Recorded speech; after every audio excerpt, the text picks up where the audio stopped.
누가복음 24장 36절에서 43절 말씀 봉독하겠습니다. 이 말씀을 할 때에 예수께서 친히 그 가운데 서서 가라사대 너희에게 평강이 있을지어다 하시니 저희가 놀라고 무서워하여 그 보는 것을 영으로 생각하는지라. 예수께서 가라사대 어찌하여 두려워하며 어찌하여 마음의 의심을 일어나느냐. 내 손과 발을 보고 나인 줄 알라. 또 나를 만져보라.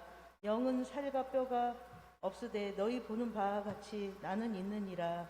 이 말씀을 하시고 손과 발을 보이시나 저희가 너무 기쁨으로 오히려 믿지 못하고 기이 여길 때에 이르시되 여기 무슨 먹을 것이 있느냐 하시니 이에 구운 생선 한 토막을 들이매 받으사 그 앞에서 잡수시더라. 아멘. 끊어가지고 감사드립니다.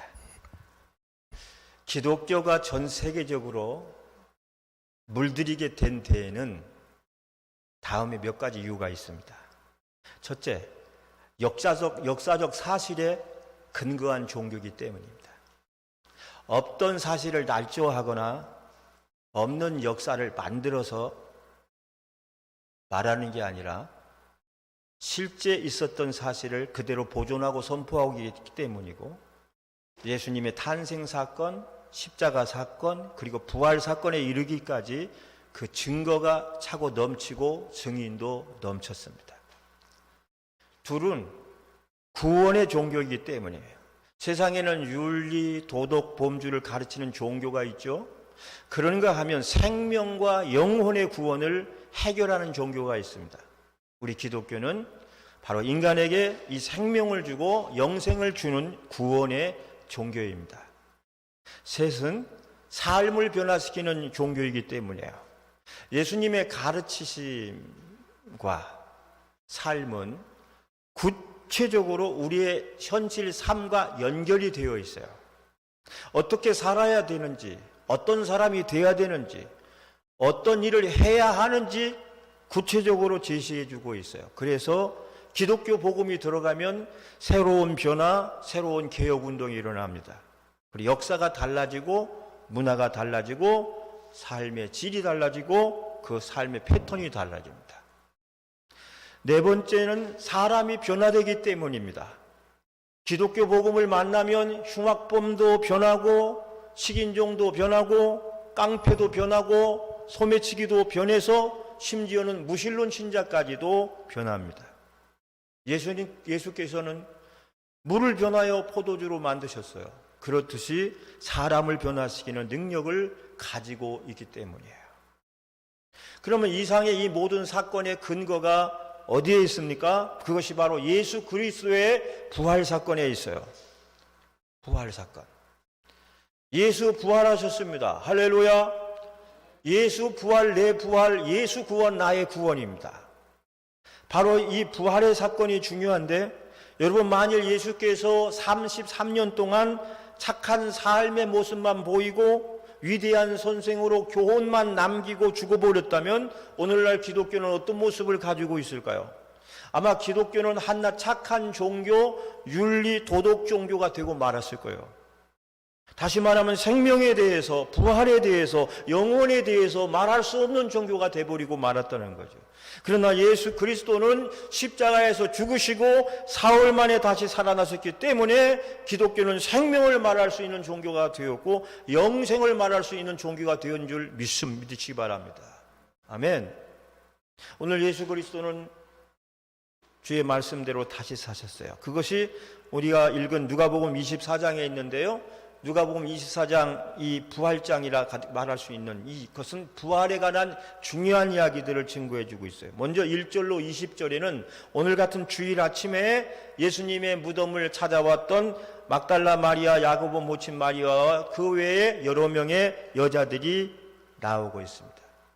그런데 이들은 예수님을 만나러 무덤가를 찾아갔지만 예수님을 만나지 못했어요. 다만 찬란한 옷을 입고 있는 천사만 보았을 뿐입니다. 11절로 12절에는 베드로가 여인들의 말을 듣고 무덤가에 달려가 봤으나 역시 빈 무덤만 보고 왔어요. 기독교 예수 그리스도의 무덤은 비어 있었다는 거죠. 그리고 13절로 15절은 예루살렘을 떠나서 엠마오로 내려가던 두 제자에게 그 부활하신 예수님이 나타나셔서 그들에게 부활을 확신시켜주는 기사가 기록이 되어 있어요. 그리고 우리가 본 본문 36절로 43절은 예루살렘에 모여있던 제자들에게 주님이 친히 나타나셔서 자신의 몸을 보여주시면서 의심이 되면 내 몸을 만져봐라. 그렇게 스스로의 몸을 보여주면서 부활을 증거하신 것입니다. 그러면 오늘 본문 말씀이 주는 교훈은 무엇일까요? 몇 가지를 살펴보면 첫째, 평강이 있을지어다. 평강을 주셨어요.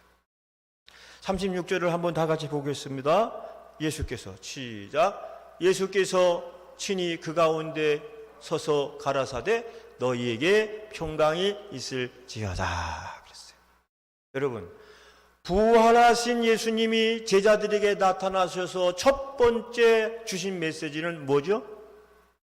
너희에게 평강이 있을지어다. 그만큼 제자들에게 평강이 없었다는 사실이에요. 다 불안과 초조와 염려 속에 떨고 있었다는 거야. 주님을 잃어버리고 나니까, 믿고 믿었던 주님을 잃어버리고 나니까 이들은 불안, 초조, 염려, 근심이 밀물두닥에 밀려왔어요. 그런 그들에게 나타나셔서 예수님 첫 번째 던진 메시지가 너희에게 평강이 있을지어다. 아멘. 이 메시지야말로 가장 적절한 것이었어요. 배고픈 사람에겐 밥을 줘야 돼요. 목마른 자에겐 음료를 줘야 돼요. 불안에 떨고 있는 이들의 마음을 진정시킬 것은 왜 너희들 나 버리고 도망갔냐? 도망가니까 잘 살 것 같으냐? 그게 아니었잖아요. 잘했거나 못했거나 너희에게 평강이 있을지어다. 할렐루야. 이와 마찬가지로 오늘 저와 여러분에게도 평강이 필요한 줄로 믿습니다. 근심과 걱정, 염려로 뒤엉킨 세상을 살아가느라고 여러분 얼마나 힘이 듭니까? 지난 2년 반 동안 코로나19 때문에 얼마나 힘들게 살아왔습니까? 불안하고 나다니기도 힘들고 친구도 못 만나고 교회도 제대로 못 나오니까 우리의 심령은 불안할 대로 불안해져 있을 때 우리 주님이 찾아오셔서 하시는 말씀이 있다면 너에게 평강이 있을지어다. 그는 평강의 축복이에요. 오늘 저와 여러분 모두에게 평강이 필요한 줄로 믿습니다. 주님은 우리에게 평강을 주시는 분이에요. 불안해하지 마세요. 염려하지 마세요. 그런데 중요한 것은 사람은 누구를 바라보느냐가 중요해요. 누구를 바라보느냐. 여러분, 희망과 평강을 세상에서 찾아보려고 한다면 찾을 수가 없을 거예요. 그러나 하나님을 바라보고 다시 사신 예수님을 바라보고 그 속에서 찾으려고 한다면 얼마든지 넘치는 평강을 되찾을 수 있는 줄로 믿습니다. 과거 서울대 교수였던 이면우 씨는 그가 한 신사고 이론에서 이런 이야기를 해요. 아무리 용량이 큰 축전지라도 전선에 연결되어져 있지 않으면 쓸모가 없다. 전선에 연결되어 있지 않으면. 저는 이 원리가 우리 신앙생활에도 적용이 된다고 봅니다. 제 아무리 자기가 위대하고 강하고 찬란한 꿈을 가지고 있을지라도 믿음이라고 하는 전선으로 하나님과 연결되어 있지 않으면 아무것도 아니요. 믿음이라는 전선으로 하나님께 연결되어 있을 때 가장 강력한 힘을 발휘하고 살아가게 될 줄로 믿습니다. 그것에 하나님의 역사도 기적도 일어나게 됩니다. 오늘 예수님의 부활은 온 인류에게 가장 큰 비전과 꿈을 준 줄로 믿습니다. 그리고 이 복음이 세계를 정복했고 불안한 사람에게는 평강을, 의심의 사람들에게는 확신을, 병든 사람에게는 치료를, 꿈을 잃은 자들에게는 이상을, 절망하는 사람들에게는 비전을 주셨어요.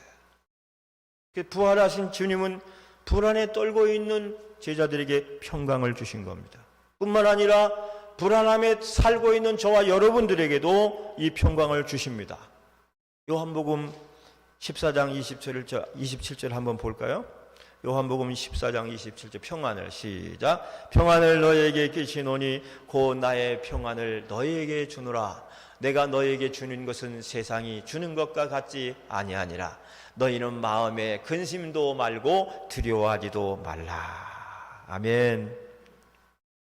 이 평안은 세상이 주는 일시적인 평안이 아니기 때문에 우리는 기뻐하고 감사하고 찬양하고 살아가는 줄로 믿습니다. 오늘 부활하신 예수님을 여러분 마음에 모시고 평강을 누리며 사시기를 주의 이름으로 축복합니다. 두 번째, 나를 만져보라. 나를 만져보라. 37절 보면 저희가 놀라고 무서워 그 보는 것을 영으로 생각하는지라. 39절을 보면 내 손과 발을 보고 나인 줄을 알라. 또 나를 만져보라. 영은 살과 뼈가 없으되 너희 보는 바와 같이 나는 있느니라. 여러분, 예수님의 부활 사건은 영적 사건이 아닙니다. 살과 뼈가 있다는 것은 육체를 가진, 육신을 가진 것을 의미해요. 그러므로 예수님의 부활은 육체의 부활이에요. 할렐루야. 육체의 부활이에요. 여러분, 42절 43절을 보면 이에 구운 생선 한 토막을 들이매 받으사 그 앞에서 뭐 하시더라? 잡수시더라 그랬어요. 그러니까 예수님이 홀령이 온 게 아니란 말이죠. 홀령은 먹을 수가 없고 마실 수가 없어. 그러나 예수님은 육신의 부활로 오셨기 때문에 생선도 잡수시고 물도 잡수시고 악수도 하시고 포옹도 하셨는데, 오늘 저와 여러분이 나중에 부활할 그 몸은 영적인 부활만이 아니라 육신을 동반한 부활인 줄을 믿으시기 바랍니다. 그러니까 여러분 있는 그 모습 그대로 다 만나게 될 거예요. 그 얼굴, 그 모습을. 그러니까 동무야 만나서 반갑다 할 수 있지, 육신이 없으면 어떻게 되겠어요? 여러분, 예수님의 부활을 반대하는 설 가운데 제자들이 헛것을 봤다는 허위 유포설이 있어요. 야, 꿈을 꾼 거야. 아니면 너무 보고 싶으니까 헛걸 본 거야. 그걸 예수님을 만났다 그러는데 거짓말이야. 그러나 예수님의 부활은요, 우리가 본 대로 살과 뼈가 있는 부활이었고 생선을 잡수시는 육신적인 부활이었습니다. 여러분, 부활을 믿지 못하면 기독교 신앙은 성립이 될까요, 안 될까요? 성립이 되지 않아요. 부활을 믿지 못하면 내세도 없고 천국도 아무 의미가 없어. 미국의 유명한 타임즈하고 CNN 방송이 조사 기관에 의뢰해서 조사한 바에 의하면 미국 성인 1018명 중에 81%가 천국이 존재한다고 믿었어요. 천국의 존재를 믿는다고 대답을 했어요. 그들 중에 선행으로 천국 갈 수 있다고 믿는 사람은 6%밖에 되질 않아요. 나머지는 다 믿음으로 간다고 이렇게 고백을 했어요. 할렐루야. 부활 신앙을 가지는 사람들, 그리고 천국이 있다고 믿는 사람들, 그리고 하나님이 살아계시다고 믿는 사람들은 이 세상과 인생을 함부로 살아가서는 안 됩니다. 왜? 이 다음에 다시 만나야 되기 때문에 그래요. 무엇보다도 바르게 살고 바르게 믿는 것이 중요해요. 할렐루야. 바르게 믿어야 돼요. 그리고 바르게 살아야 돼요. 사람은 누구를 바라보느냐에 따라서 살기도 하고 죽기도 합니다. 사기꾼 좋다고 쫓아다니는 사람은 얼마 안 가 사기꾼에 속아서 패간망신을 할 거야. 진실한 사람을 따라가는 사람은 그 진실로 우정과 사랑을 쌓으며 살아갈 수가 있죠. 누구를 따라가느냐가 중요합니다. 1996년 3월 26일 미국 샌디에고의 레초 산타페라는 지역에서요, 39명이, 오늘 여기 모인 숫자보다도 훨씬 많은 인원이 집단 자살한 사건이 있었어요. 왜? 이들은 UFO를 믿는 사교 집단에 속한 사람들이었어요. UFO. 이들의 지도자 마셜 애플이라는 사람은 뭐라 그래? 육신을 버리고 UFO를 만나러 가야 된다. 그리고 UFO에 탑승하려면 육신을 버려야 된다. 선동하니까 그 말을 믿은 39명이 집단으로 자살을 한 거예요.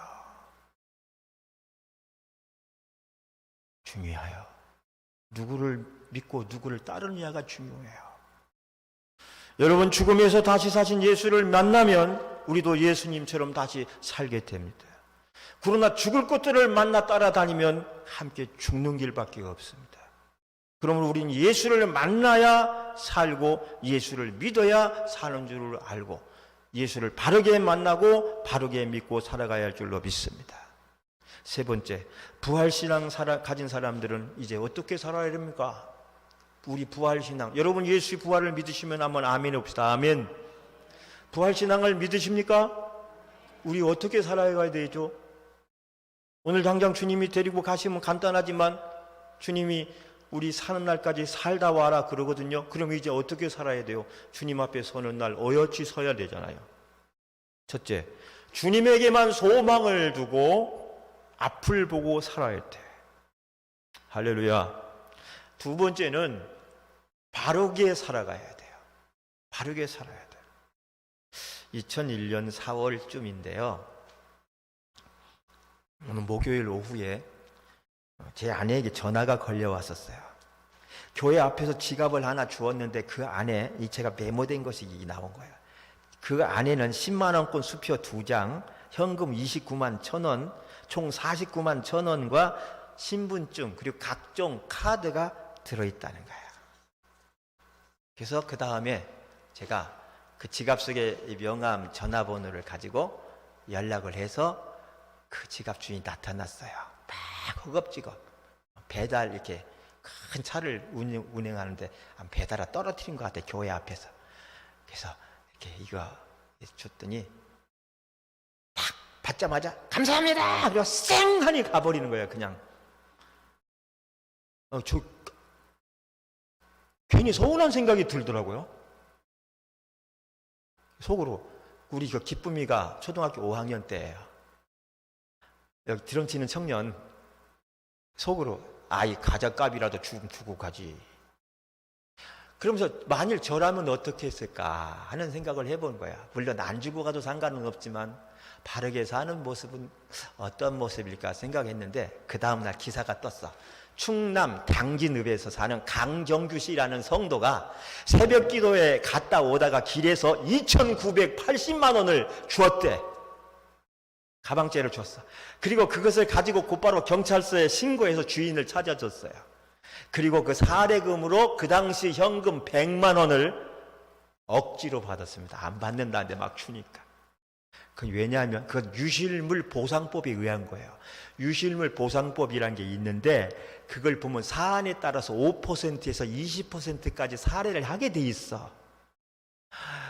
그런데 그 성도님은 그것마저도 교회에다 헌금을 하고 불우이웃 돕기에 썼다는 거예요. 잘 살았어요? 못 살았어요? 잘 사는 모습입니다.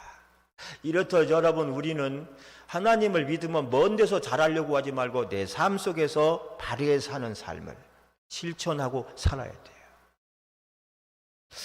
여러분 우리가 예수 믿는다면 부활을 믿고 산다면 바르게 살 수밖에 없을 거예요. 실제로 바르게 살아야 되고요. 여러분 후회 없이 살려면 후회 없이 만나려면 후회 없이 살아야 돼요. 로마의 어느 장군에게 부활신앙을 전도했다 그래요. 예수 믿고 부활하셔. 근데 이 장수는 전쟁터에서 아주 사람을 많이 죽인 포악한 사람이었어요. 근데 그가 전도를 받고 그러고 나서 이렇게 말을 했어.